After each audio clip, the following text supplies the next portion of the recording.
With the goal of moving to the next phase of hurricane recovery, the city of Fort Myers has removed the memorial for Hurricane Ian victims downtown at Centennial Park. Today, Fox 4 spoke with the city to find out why and how they plan to honor the lives lost from the storm. But now, nearly 3.5 months later, the city is taking the memorial down. And when speaking with Fort Myers spokeswoman Lisbella Matthews, she says the city plans on using photos they took of the memorial and placing them within city buildings.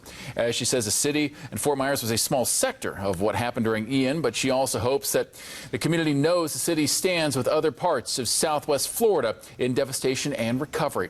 And if you're wondering where the photos and the other items are, the city has put them into storage. Family and friends have until February the 1st to reach out to the city to pick up an item left at the wall. And you can see the address here on your screen, or you can also go to fox4now.com. In Southwest Florida, the airport, RSW, had 44 canceled flights on this Thursday in the past 24 hours. As we also spoke with one Collier County family stranded across the country in Hawaii as they try to get back in time for the new year. Rod and Sherry Wilson planned their family vacation to Hawaii for more than a year. And while the Wilsons say you can always plan for delays and weather impact, they never thought that they would be on vacation like this. And now more than a week with no luggage. Not only did the Wilsons miss out on 3 days without their family, also including a major first, as the Wilsons are hoping to return to Naples in time for January the 1st with their luggage. And turning to our weather now across Southwest Florida, clouds will be increasing as we continue through the overnight time frame. Morning temperatures much milder in the mid-60s. Higher dew points will lead to warmer mornings in the days ahead, and these temperatures will be running nearly 10 degrees above average as we head through tomorrow morning and into the next 7 mornings, honestly, as we bring in the new year. Elsewhere, we're looking for morning temperatures around 68 or so in Naples, kind of on the muggy side there. 67 for Marco Island. Punta Gorda, Port Charlotte will start things off around 63 degrees. Afternoon temperatures will be climbing into the mid-80s. Another warmer than average afternoon. Can't rule out a passing rain shower. Rain chances Friday afternoon and evening at just 20%. Same story for your New Year's Eve. But any showers that we do see develop will not have significant impact. For your New Year's Day, cloudy skies, high temperatures in the lower 80s. And notice we'll continue with those 80s as we ring in the new year. A different scene at Centennial Park. We have the opportunity to pay tribute to the needs and the losses that we've all had. The fence draped with photos, teddy bears, and flowers that sat on the edge of the Caloosahatchee River in remembrance of the lives lost during Hurricane Ian is now gone. This is not something that we wanted to do in haste or quickly without thinking about it. A decision to remove the memorial and leave behind this empty lot. We wanted to find a way that we could sort of pay tribute to the memorial without necessarily having to keep the items here, because long term that's not something that we could do. The memorial had to be removed to transition back to normalcy, since the riverfront is an area of many festivals and events. Walking where the memorial used to be, Fort Myers City spokeswoman Lisbella Matthews tells me this was a well thought out process, with the city making moves to return back to normal. They came up with a plan to memorialize the memorial in honor of the lives lost. We're going to be displaying some of the images of the memorial at various city buildings. We took some very beautiful pictures of the memorial and, you know, what people were doing here and those who were replenishing those flowers and those who were praying for these families. Mike Verdream was one of the victims memorialized on the wall. His niece tells me their family is still grieving, but as time passes, they are slowly finding peace. She couldn't go on camera, but she says she is happy the city will continue to honor the victims, in hopes there will be a memorial in one place for all of the lives lost from Ian. We were so happy and proud to have it here, and we want to make sure that it's not, you know, it doesn't go without being remembered. Let me get this open all the way. Yeah, a lot of different property. Looks like a bag of hockey equipment. Now in this storage unit at the Sanibel Police Department. Chainsaws, obviously alcohol, a miter saw, compressor, golf clubs. Sanibel Police Chief William Dalton says this was a very unique case. Starting after a Cape Coral police report says an officer was investigating a stolen car in early November. Then the woman said we were legitimately out on Sanibel working, and we used that as an opportunity to steal things also. Dalton says they found all this property in the storage unit the couple was living in. And I guess either on the way home each day, they would just help themselves to other people's property. Now it's here. Yeah, we still haven't, determined who owns any of this stuff. And without a victim, Dalton says they can't prosecute the couple. Oh, that's pretty frustrating. You'd like to be able to, to arrest someone if they've stolen other people's property. That's why Dalton hopes you'll come forward. We're trying to reunite this property with its rightful owners, and we really haven't had much success in that so far. Now, because we lost so much in the storm, you may not have paperwork to prove that some of this stuff is yours, but Sanibel Police says that you can come forward with maybe a photo to prove that you do own the property. We'll hold on to it for as long as we can and see if we can identify an owner. The owner of this trombone, a computer, a bike, someone's belongings in this storage unit. I would think it would probably be more reuniting, and we'd be happy to do it. Reporting on Sanibel Island, Caitlin Knapp, Fox 4.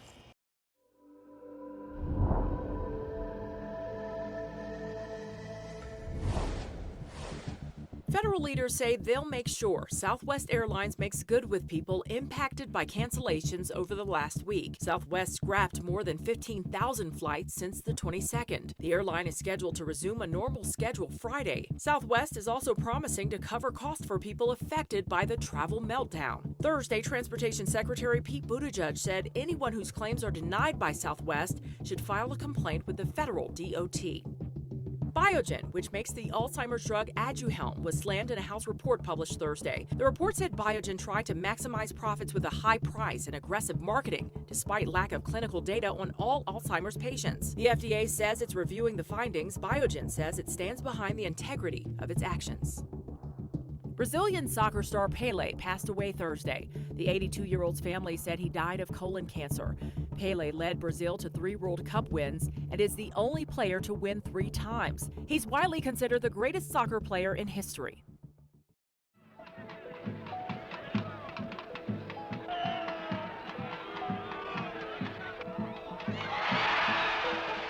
In sports, it is said that heroes get remembered, but legends never die. If you watch Pelé playing at the time, a lot of the things we see today, a bicycle kick, a really amazing jump for a header, Pelé has done it. Perhaps it's because when you listen to lifelong fans like Kaylin Marquez, who was born and raised in Brazil, He was amazing. It was just like a thing of, beauty to watch him play. legends, even after they're gone, still hold influence through lore and memory. If you play soccer, you want to mimic your idols. I tried. Pelé was born in Brazil in 1940. By age 15, he had started playing soccer professionally. By 16, he was playing internationally. And by the time he retired 20 years later, Pelé had scored 1,279 lifetime goals and won 3 World Cup titles, both world records. In 1999, he was named the Athlete of the Century, one of the 100 most important people of the 20th century, and the greatest player ever by FIFA. These soccer players, these football players, they are renowned all over the world. And Pelé was not just an amazing soccer player, but he was also a symbol. He represented Brazil. He brought our culture internationally. On the field, Pelé glided. His feet and vision were ahead of their time, his intuition better than those that came before him. But where Pelé really shined were in moments like these. In 1967, both sides of Nigeria's civil war agreed on a 48-hour ceasefire so they could watch Pelé play an exhibition match in the capital of Lagos, a tribute to his power. My parents had a beach house, and we were at our beach house, and my uncle said, "Hey, we're in town. Do you want to meet Pelé?" And I was like, yes, absolutely. But it was through personal moments, like the one Kaylin got to experience firsthand when she was 15, that spoke to Pelé's personality. I came in, he was very nice. When I met him, I was very nervous. I remember my heart, I was just starstruck. And he asked me, what team I cheer for, and I told São Paulo, which is my home team. And he's like, oh, and he joked about it because he's a Santos. He played for Santos. Very big smile, and it was just an amazing experience. This is where Pelé the player was made. It's the one that my uncle is in the red Speedos right there. He's scoring a goal on Pelé. Pelé is right here on goal. And he made sure I had to show this picture. But this is how Pelé the legend, even though he is no longer here, will never die. Greatest player of all time. I'm sorry. You can not convince me otherwise. I'm Dan Grossman.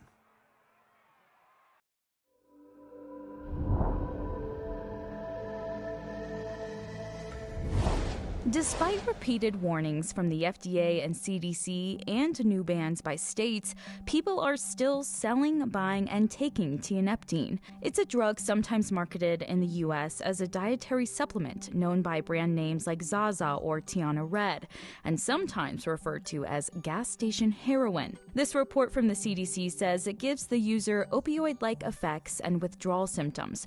People can buy it in convenience stores or online, except in these 7 states where it's banned. Ohio was the most recent to ban it in December. Tianeptine is not FDA approved, but it has legal uses in other countries as an antidepressant. Doctors say that can cause confusion. We go in and out of convenience stores and gas stations all the time, so sometimes it's that end cap or point of sale. It's like, oh, hey, what's this stuff? I'll try it. It's here. It must be legal. I don't have to go to a special place to get it. I don't have to go to a doctor. I don't have to go on the streets to get it. I'll see what this is about. So yeah, I think overall it kind of creates this kind of false sense of security, like, hey, this is safe, it's here. He says we've seen this happen before, about 10 years ago with bath salts and more recently with Flocka, and that's why he believes it's more effective to focus on treating addiction. To simply make this go away, there'll be another thing ready to come and kind of sit on a gas station counter. Maybe like this, maybe different than this, because that epidemic's always going to go on. So to me, less time and energy may be policing, not to say that that's not important, but more kind of recognizing that if it's not this, it's something else for folks that are at risk. In addition to those 7 states that banned tianeptine, Mississippi's Department of Health released an alert on it earlier this year.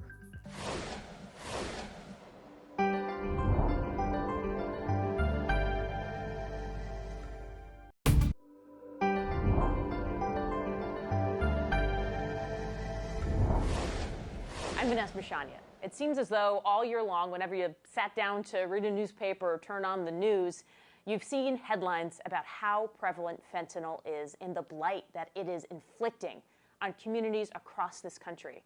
Well, something else is happening too. The stigma surrounding people who are living with addiction is fading. And folks who work in recovery that I've talked to say that is a crucial step to ending this epidemic. How are you two? Good, how are you? That was perfect timing. It's hard for me to express the amount of admiration I have for Dawn and Greg Tatro. After losing their daughter Jenna to an overdose, they set out to not only help people in recovery in their remote area, but change how it's done entirely, slowly transforming a town down on its luck and plagued by opioids into a sanctuary with everything needed for recovery. But one just said to me again tonight, he goes, I used to come to Johnson for drugs. Now he goes, I come to Johnson for recovery. When I met them a year ago, they already had a meeting place, residential space, counselors, daycare, and a multitude of programs that made up Jenna's promise. But they had dreams of having a cafe that employs the residents and a health center. Now both of those are up and running. Once you get that veil of addiction off their face, and you see the real person come out, it's incredible. The best part, they say, is how the town has embraced its residents, and by doing things like going to the cafe, are actively participating in their recovery. A true it takes a village mentality. It's cleaning the town up, it's helping people, and it's creating this community. There have been a combination of really profound successes and really deep struggles. Will Eberly is the executive director of the Vermont Association of Mental Health and Recovery. I first talked to this organization after overdose deaths across the country surpassed 100,000 in 2021, the first time ever for a single year count. Unfortunately, we're still tracking at a very high rate of overdose deaths in Vermont. Currently, we have, according to our latest statistics, 151 overdose fatalities in Vermont through August of this year, and around 80% of those have included fentanyl. There's no national data out yet for 2022, but with the prevalence of fentanyl across the nation, experts like Will are expecting it to be another year of tragically high numbers. However, just like Dawn and Greg have seen, Will says the good news here is that he is seeing less stigma. It's starting to become sort of the community's business to work on these things. Well, I'm sick of people dying, sick of it. Both the Tatros and Will believe the only way to completely flip the script on addiction and overdose deaths is for everyone to realize they have a role and to invest in the people and the places impacted. They're hoping next year even more communities see the value in the people working to make their lives better. Seems so simple, but to believe in someone is sometimes really what they need. I'm Vanessa Mishania.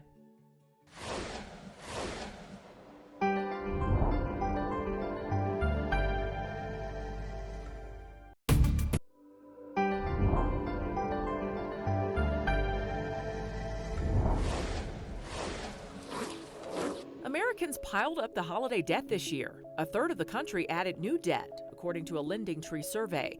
On average, people put more than $1,500 on their credit cards, the highest level of per-person debt in at least 8 years. Auto sales dropped in 2022. Almost 14 million vehicles were sold, according to a report out Thursday. Now that sounds high, but it's the lowest annual sales volume since 2011, and it's down 8% compared to 2021. Sesame is now on the FDA's list of major food allergens. Other longtime allergens include milk, fish, and peanuts. Sesame appears in many different ingredients but has not always been listed by name on product labels. The FDA's move means foods with sesame will be subject to new labeling and manufacturing protocols.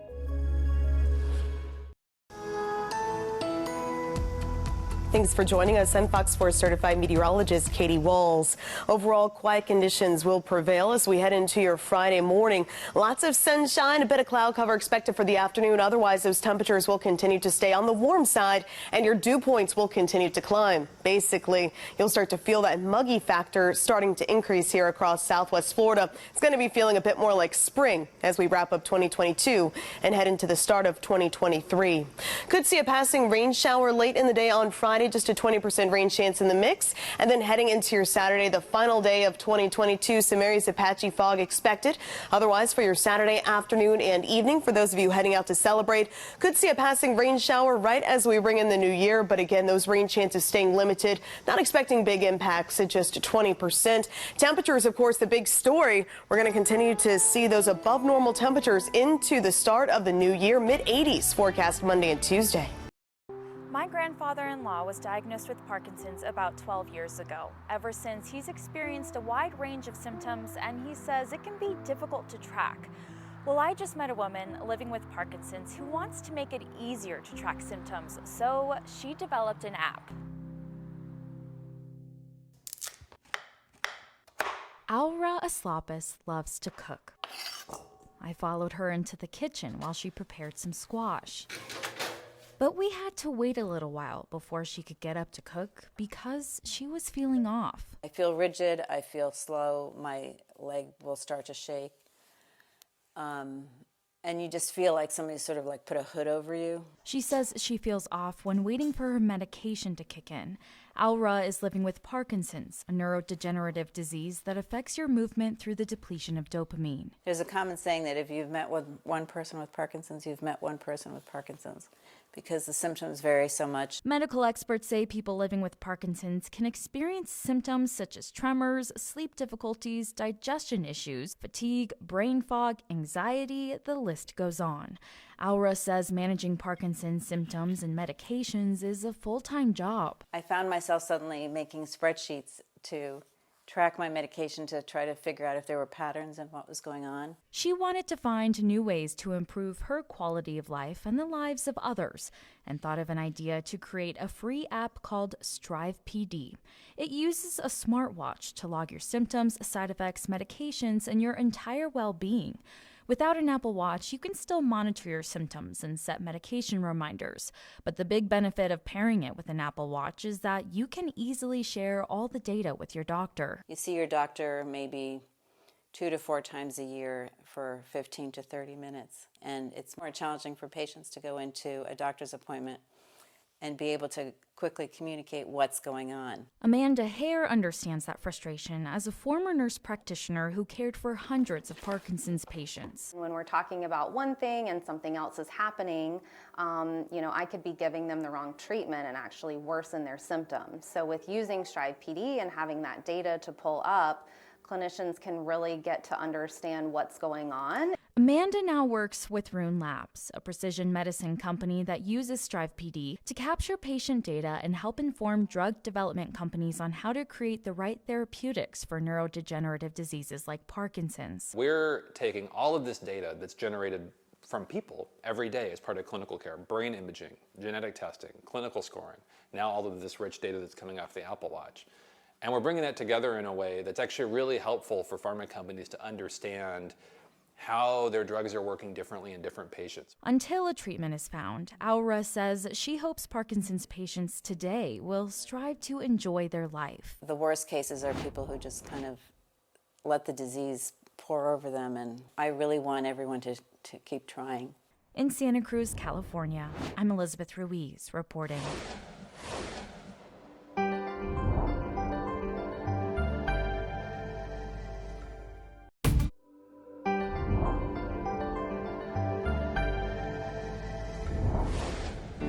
New Year's Eve, a night full of traditions, from champagne to fireworks to grapes. That's right, eating 12 grapes for good luck is a New Year's tradition lesser known to Americans. But why do some follow this superstition? When midnight hits, it's a Spanish and Latino tradition to stuff your mouth with 12 grapes to fend off bad luck. Las uvas de la suerte, or 12 lucky grapes, came from some clever Spanish farmers in the early 1900s. They promoted the idea after harvesting a surplus. For each of the clock's 12 chimes, one grape goes down for good fortune, and the custom grew popular in the Americas under Spanish influence. But there's another theory of where the tradition came from. Articles from the 1880s suggest the French bourgeoisie, or wealthy class, and their champagne drinking inspired the elites in Madrid. But instead of drinking, they chose to gobble up fresh grapes to celebrate. But no ordinary grape will bring you luck. Spaniards generally prefer white Aledo grapes. They're even sold in packs of a dozen when December rolls around. One article from Food Republic even broke down the different styles people use to gulp down their grapes, from organized to sloppy and everywhere in between. So as bottles pop and confetti rains, 12 grapes could lead to 12 months of sweetness.